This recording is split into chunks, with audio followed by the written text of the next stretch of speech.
Hello students, how are you? Now, in the previous video, we discussed sexual reproduction event pollination, that is reaching of pollen grains at the stigmatic surface, maybe of the same flower or maybe of the different flowers, self-pollination or cross-pollination. Now, when the pollens they reach the stigmatic surface, then what are the next events which are followed? Means today our lecture is post-pollination events. First event is pollen pistil interaction. Now pistil के इस part को stigma कहते हैं हम. इस stigmatic surface पे pollens आके गिरे हैं. पहले तो उस पोलन्स की क्या की जाए, जांच की जाए कि ये कंपैटिबल है कि नहीं, सूटेबल है कि नहीं. सो सूटेबल, मान लो टोमेटो के ऊपर ब्रिंजल्स के पोलन्स गिर गए, नो इंटरजेनरिक इनकम्पैटिबिलिटी आ गई, जनरा ही अलग है. और पोलन्स जैसे सपोज कर लो कि पोलन्स क्या है, एक वैरायटी के दूसरी वैरायटी के ऊपर गिरे, वो दोनों सरसों की वैरायटीज हैं, फिर भी हो सकता है कि उनमें कंपैटिबिलिटी ना हो. तो इसलिए सबसे पहले पोलन पिस्टिल इंटरेक्शन फिनोमेना कहाँ पे होता है, ऑन दिस स्टिग्मेटिक सरफेस. पहले यहाँ पे कौन इसको टेस्ट करता है, स्टिग्मेटिक सरफेस की प्रोटीन्स और पोलन ग्रेन्स की प्रोटीन्स जो इसके ऊपर टेपिटम ने डिपॉजिट की हैं, इनमें आपस में इंटरेक्शन होता है. जैसे हमारी आईडी और हमारे आधार कार्ड टेस्ट किए जाते हैं before entry into certain special location. Similarly अब अगर कंपैटिबिलिटी यस हो गई, पास हो गई कि सही है ये पोलन ग्रेन्स, तो ये पोलन ग्रेन्स स्वेल करते हैं. They are provided with a nutritive fluid, nourishing fluid. So उसको पीने से ये पोलन ग्रेन क्या हो जाता है, स्वेल कर जाता है. और इस पोलन ग्रेन की एग्जाइम में से, जर्म पोर्स में से क्या निकल के आ जाती है, pollen tube. In time is coming in as pollen tube. So this is pollen tube, this is exile, this is germ pore, this is germ pore through which the pollen tube is emerging. This is pollen tube. Now in your diagram you can see that in 2.12 this A में stigmatic surface के ऊपर क्या pollen tubes बन रही हैं. अब ये pollen tubes किसमें घुस रही हैं, स्टाइल में. ये देखो ये पोलन ट्यूब्स किसमें घुसती जा रही हैं, स्टाइल के अंदर से होती हुई. कहाँ, इसका टारगेट क्या है, ओव्यूल के अंदर माइक्रोपाइलर एंड से एंट्री मारना. ये अब इसका उद्देश्य है, अब इसका ये टारगेट है. तो इसलिए ये पोलन इंटरेक्शन कंपैटिबिलिटी होने के बाद क्या होता है, ये पोलन ट्यूब बन जाती है. ये पोलन ट्यूब अपने मेल गैमेटोफाइट ही है ये, जो कि या तो 2 सेल्स या 3 सेल्स स्टेजेस पे होता है. तो it carries, this pollen tube carries both the gametes, one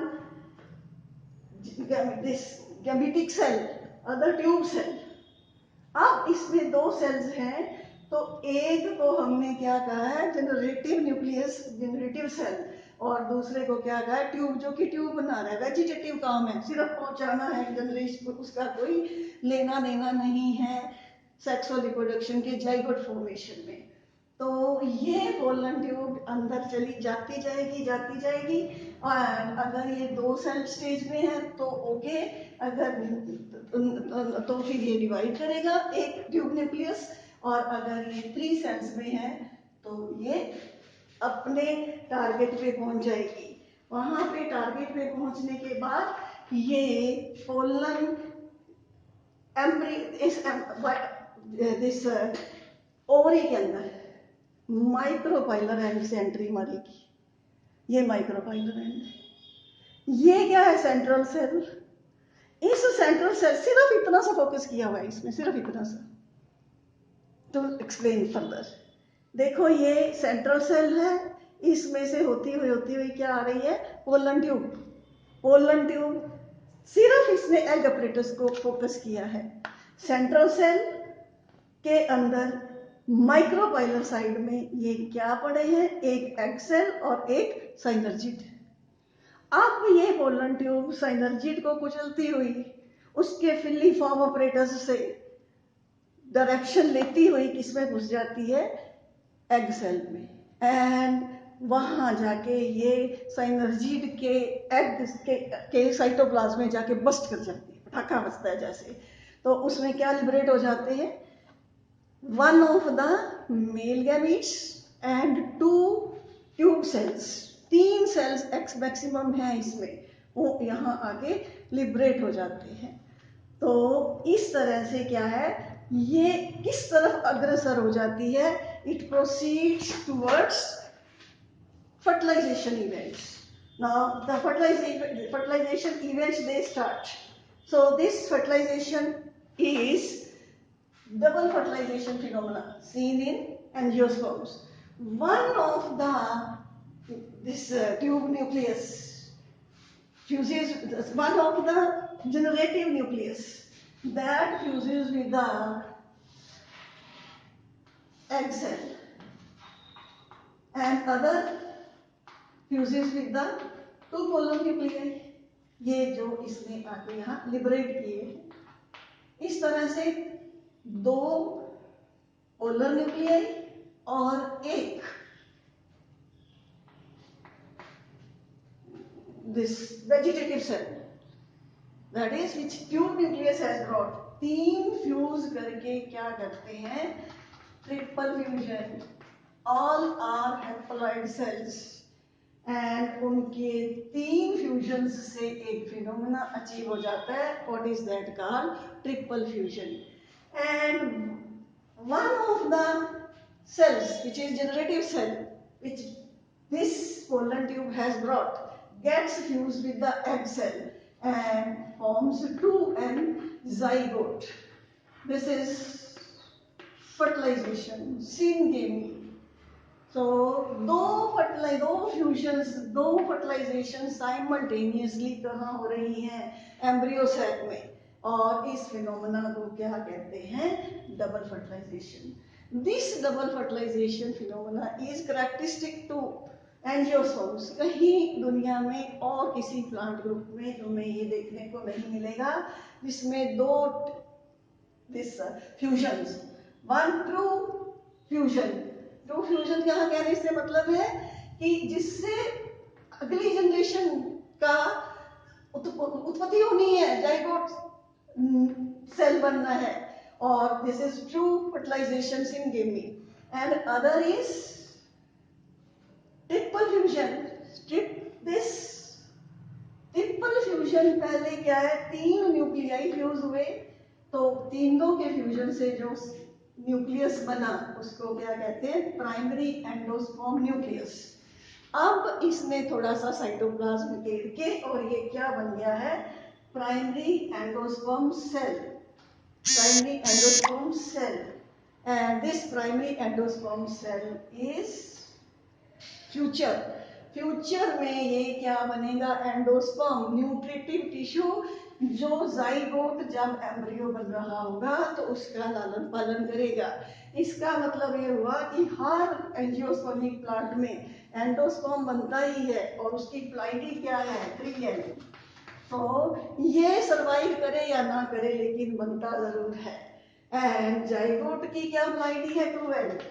So this is about special event after pollination and post-pollination, pollen tube interaction, and then primary endosperm nucleus as well as zygote formation. They proceed for embryonic development. But sometimes we in agriculture universities artificial hybridization experiments are performed. Means compatibility is developed between pistil and the pollens, so that we may get a variety of our choice. So in that artificial hybridization, so first the parents are selected, then the pollens of one species are spread on the sprinkled on the stigma of the another species or other variety.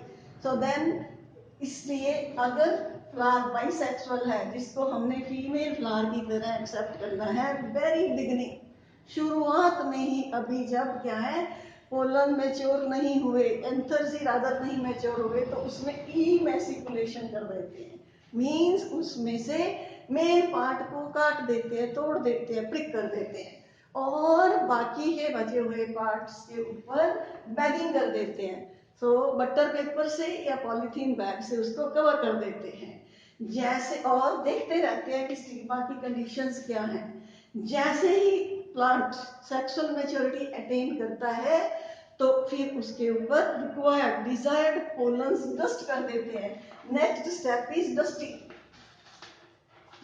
The stigma with required pollens and desired pollens and then it is again covered so again contamination मिलावट ना हो जाए इसलिए but अगर flowers unisexual है female flowers unisexual है तो उसमें कोई जरूरत नहीं है इमेसिकुलेशन करने की so all these steps are followed so now our next discussion is embryo formation that is तीसरी इवेंट क्या होती है after these sexually reproducing organisms pre-fertilization fertilization and post-fertilization now embryo formation and endosperm formation will be discussed in next